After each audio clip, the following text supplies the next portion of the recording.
चौगड़ी। धन्यवाद सभापति महोदय।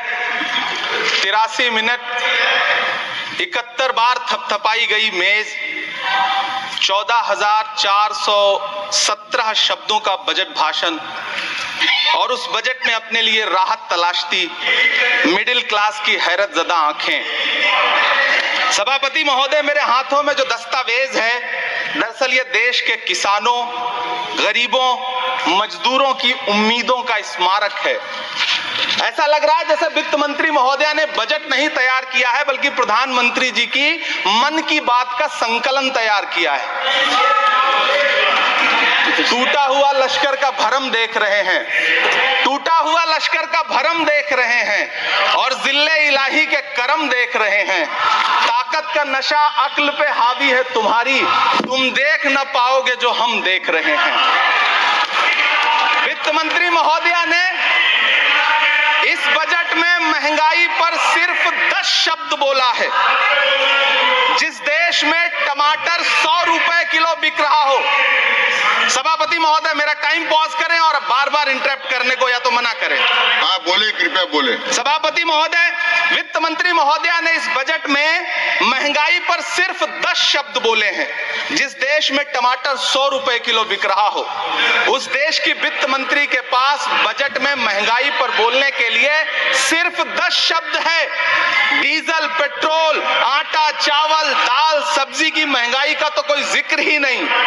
सावन चल रहा है तो प्याज और लहसुन का दाम पूछना तो शायद पाप होगा।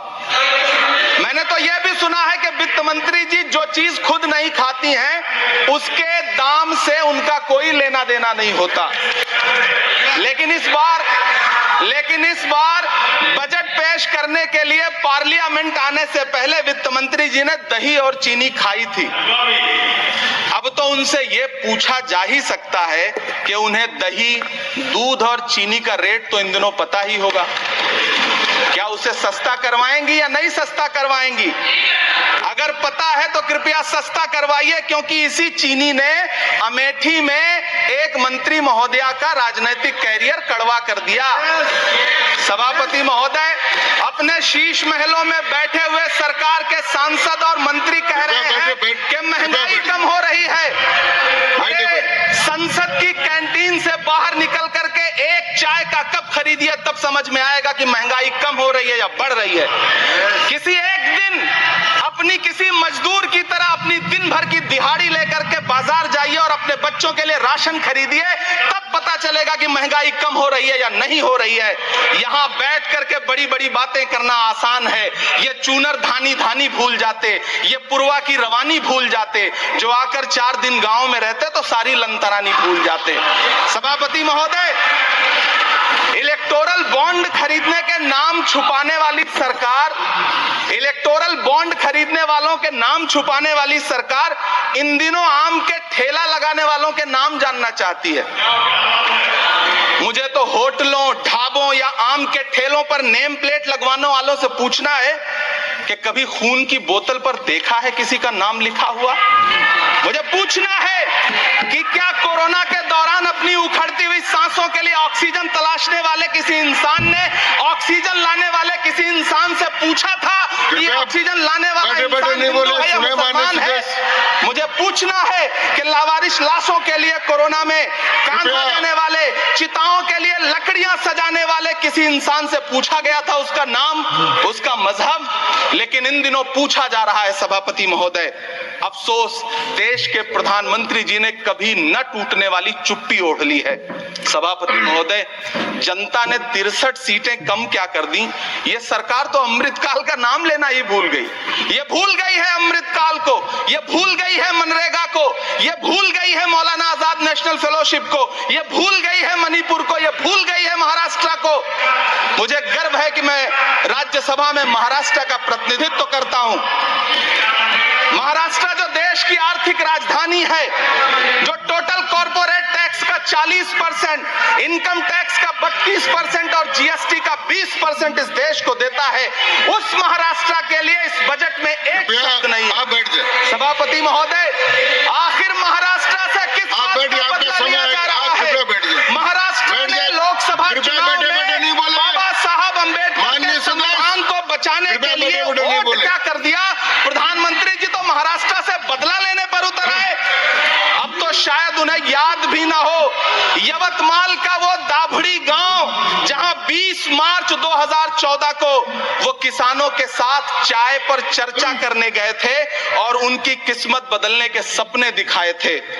उसी यवतमाल में पिछले 6 महीने में 132 किसानों ने आत्महत्या की है। सभापति महोदय, महाराष्ट्र में हर महीने 209 किसान आत्महत्या कर रहे हैं। राज्य सरकार द्वारा सौंपा गया आंकड़ा बताता है कि 1 जनवरी से 31 मई के बीच 1046 किसानों ने आत्महत्या की है। लेकिन अफसोस, इस बजट में महाराष्ट्र के किसानों के लिए कुछ भी नहीं है। किसानों से चिढ़ी हुई सरकार ने बजट में किसानों के एमएसपी की लीगल गारंटी नहीं दी। लेकिन याद रखिएगा, जो किसान का नहीं वो हिंदुस्तान का नहीं। सभापति महोदय, मुझे वित्त मंत्री जी से पूछना है कि वो जो कुछ साल पहले 100 स्मार्ट सिटी बनाने का ढोल पीटा गया था, सुना है उस ढोल में पानी भर गया है, इसीलिए आपने उसका नाम बदल करके सिटीज ऑफ ग्रोथ हब्स रख दिया है। अच्छा है, नाम बदलने का खेल खेलते रहिए। आपकी कई सरकारें तो इसी वजह से चल रही हैं।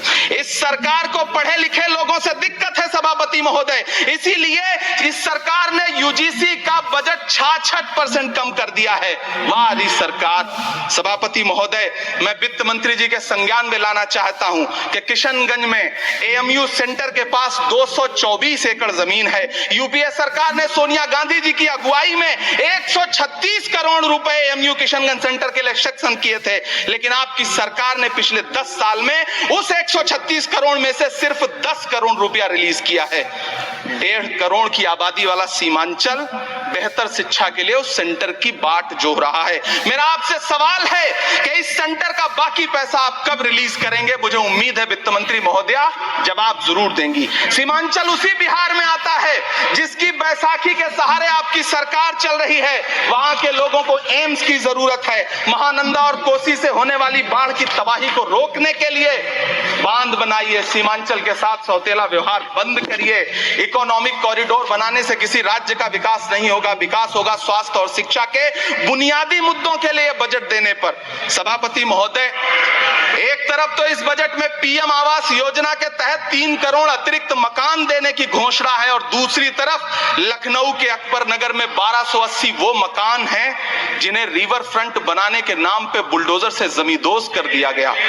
सभापति महोदय, लोग चीखते रहे, बच्चे बिलखते रहे, वसुधैव कुटुंबकम का नारा लगाने वाली सरकार इंसानों के घरौंदे उजाड़ कर जश्न मना रही है। सभापति महोदय, मेरा बहुत भावुकता के साथ देश के प्रधानमंत्री से सवाल है कि इन उजड़ते हुए मकानों और बेघर होते हुए घरों को देख करके आपको नींद कैसे आती है, आप सो कैसे पाते हैं। मेरा सवाल है इस देश के प्रधानमंत्री से, या तो लोगों के घरौंदे उजाड़ना बंद करिए या फिर करोड़ों मकान बनाने की झूठी घोषणाएं करना बंद करिए।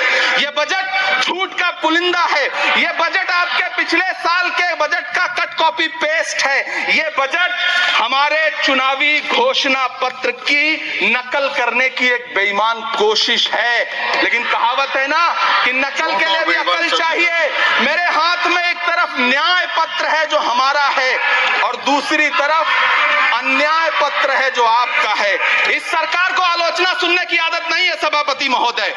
जब आप इनसे सवाल पूछिए तो ये शांत रहिए। आप बताइए 70 साल में आपने क्या किया है। मैं तो इस सदन में कहना चाहता हूं सभापति महोदय कि हमसे 70 साल का हिसाब मांगने वालों, जो सरकार अपना चलाया हुआ 2000 का नोट 7 साल नहीं चला सकी, वो हमसे 70 साल का हिसाब मांगती है। सभापति महोदय, मैं अंत में आपसे यह कहना चाहता हूं, यह बजट बैसाखी पर टिकी हुई सरकार का कुर्सी बचाओ बजट है। इस बजट में राज्यों के साथ, किसानों के साथ, नौजवानों के साथ, महिलाओं के साथ, देश के मिडिल क्लास के साथ अन्याय किया गया है और इस अन्याय का खामियाजा आपको महाराष्ट्र, हरियाणा और झारखंड के चुनाव में भुगतना पड़ेगा।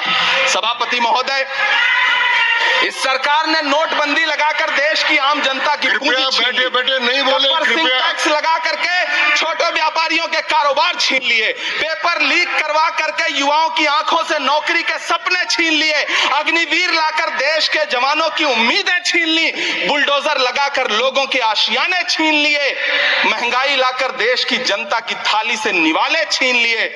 और नारा लगाया कि हम तो सेवक हैं, 18-18 घंटे काम करते हैं। इन्हीं लोगों के लिए किसी ने शेर कहा है कि जो सच और झूठ में दूरी है वो दूरी समझते हैं, सियासी हाकिमों की हम भी मजबूरी समझते हैं, वो अपना हक समझते हैं निवाला छीन लेने को, डकैती को बहुत से लोग मजदूरी समझते हैं। हमें पता है कि कैसी मजदूरी की जा रही है। सभापति महोदय, मैं यहाँ खड़ा होकर के अंत में आपसे कहना चाहता हूं कि इस बजट में तमाम राज्यों के साथ अन्याय किया गया है, इस बजट में युवाओं के साथ अन्याय किया गया है, महिलाओं के साथ अन्याय किया गया है, और खास तौर से महाराष्ट्र के लिए कुछ नहीं रखा गया है। महाराष्ट्र बाढ़ से जूझ रहा है, पानी बरसने से वहां 1500 से ज्यादा लोग मारे गए हैं।